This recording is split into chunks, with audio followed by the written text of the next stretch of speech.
నమస్కారం అండి.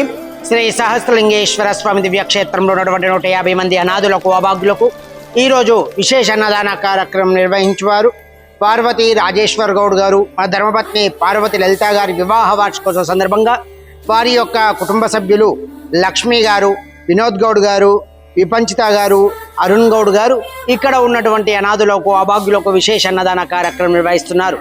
వారి కుటుంబానికి సకల ఆయురారోగ్య అష్టైశ్వర్య భోగభాగ్యాలతో పాటు శ్రీ సహస్రలింగేశ్వర స్వామి దివ్యాశీస్సులు వారికి ఎల్లవేళలా ఉండాలని కోరుకుంటూ శ్రీ సహస్రలింగేశ్వర స్వామి దివ్యక్షేత్రం నుండి రాజేశ్వర్ గౌడ్ గారికి, లలిత గారికి పెళ్లి రోజు శుభాకాంక్షలు తెలుపుతూ మరి మీరు అందిస్తున్నటువంటి ఈ యొక్క అన్నదాన కార్యక్రమం అంగరంగ వైభవంగా నిర్వహించడం జరుగుతుంది.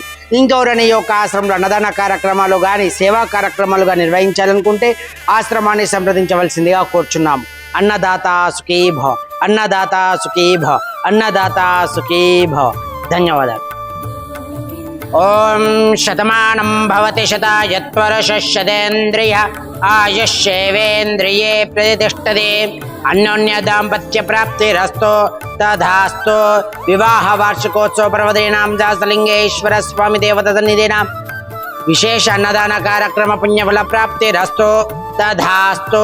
సహస్రలింగేశ్వర స్వామి దేవత కృపా కటాక్ష సిద్ధిరస్తు తథాస్తు. అన్నదాత సుఖే భవ, అన్నదాత సుఖే భవ, అన్నదాత సుఖే భవ. ధన్యవాదాలు.